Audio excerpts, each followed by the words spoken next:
नमस्कार, न्यूज 31 में आपका स्वागत है। मैं हूं आपके साथ अंकिता। चलिए बढ़ते मुख्य खबर की ओर। नेता प्रतिपक्ष उमंग सिंघार के आरोपों पर पलटवार करते हुए कहा कि सिंघार ने चरित्र हनन का प्रयास किया। उमंग सिंघार स्वयं आरोपों से घिरे हैं। ये वही उमंग सिंघार है जो कमलनाथ सरकार के समय भ्रष्टाचार के आरोप लगे थे। झारखंड में प्रभारी रहने के दौरान टिकट बेचने को लेकर आरोप लगे थे और क्या कुछ कहा आशीष अग्रवाल ने, देखिए।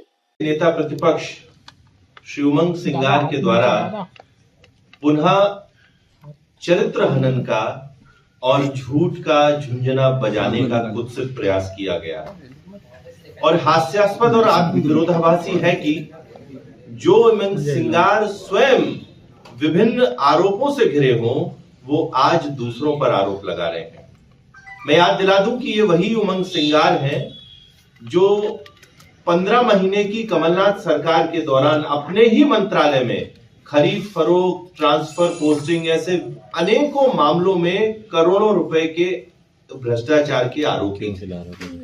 ये वही उमंग सिंघार है जब झारखंड के ये प्रभारी सचिव बने तो वहां पर टिकट बेचने के इन पर आरोप लगाए गए और ये जो आरोप थे ये स्वयं कांग्रेसियों ने लगाए इन पर।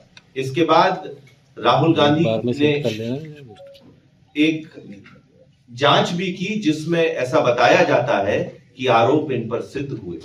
ये वही उमंग सिंघार है जो कभी अपने ही पूर्व मुख्यमंत्री दिग्विजय सिंह को शराब माफिया, रेत माफिया, ब्लैकमेलर बताते थे और आज उनके साथ ही मंच साझा करते हैं। वैसे मैं निजी टिप्पणियां करने में विश्वास नहीं रखता हूं, पर उमंग सिंघार को याद रहे कि उन पर विभिन्न महिलाओं ने समय समय पर बहुत गंभीर आरोप लगाए। एक महिला ने तो उनके स्वयं निज निवास में आत्महत्या की थी। ये समझना होगा कि वो कितनी प्रताड़ित रही होगी। कई महिलाओं ने उन पर और आरोप लगाए और आज सिर्फ सुर्खियां बटोरने के लिए ऐसे उमंग सिंघार जी दूसरों पर आरोप लगाते हैं तो मुझे वो शेर याद आता है कि चेहरे पर नकाब और लहजे में बदजुबानी लिए फिरते हैं, जिनके खुद वही खाते बिगड़े हों वो दूसरों का हिसाब लिए फिरते हैं। कांग्रेस की अगर मैं बात करूं तो कांग्रेस भ्रष्टाचार का पर्याय है, पर्यायवाची है। C for Congress, C for corruption. और कांग्रेस के प्रथम परिवार के जो जितने जी हैं, राहुल जी, सोनिया जी, प्रियंका जी और जीजा जी, ये सभी विभिन्न गंभीर भ्रष्टाचार के मामलों में या तो अदालत से जमानत पर रिहा है या रोज ईडी और यूडब्ल्यू के चक्कर लगाते हैं। ऐसी कांग्रेस आज भारतीय जनता पार्टी को, जिसकी जीरो टॉलरेंस की पॉलिसी है, भ्रष्टाचार को रोकने के पाठ पढ़ाती है। कांग्रेस को याद रहे कि इस समय देश में मोदी जी के नेतृत्व में भाजपा की सरकार है और प्रदेश में डॉक्टर मोहन यादव जी के नेतृत्व में भाजपा की ही सरकार है और ये जितनी एजेंसी कार्रवाई कर रही है ये भारतीय जनता पार्टी की जो जीरो टॉलरेंस की पॉलिसी है उसके आधार पर ही कर रही है।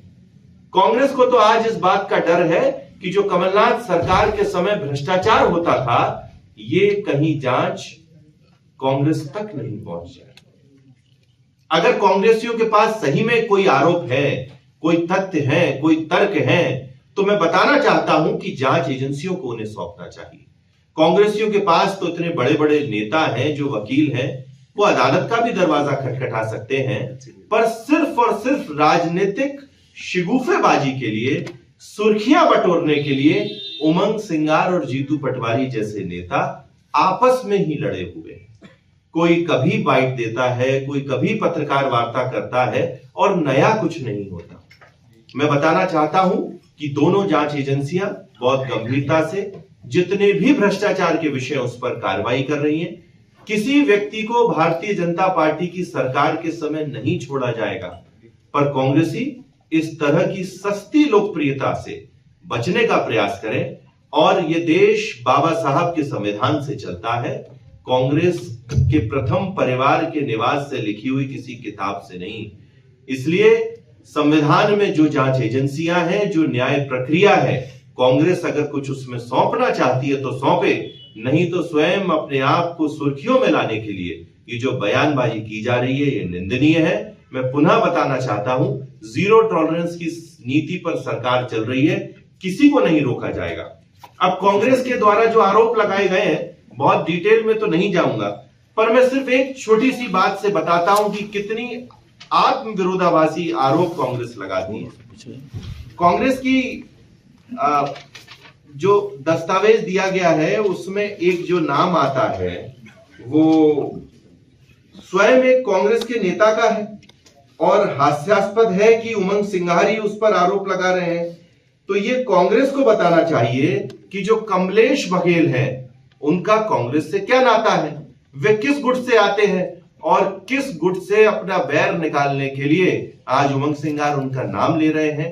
तो तथ्यहीन, तर्कहीन और कूटरचित तथ्यों और तर्कों के साथ आज उमंग सिंघार आए हैं। उनका प्रयास सिर्फ और सिर्फ सुनियोजित षड्यंत्र है, इसके अलावा और कुछ नहीं।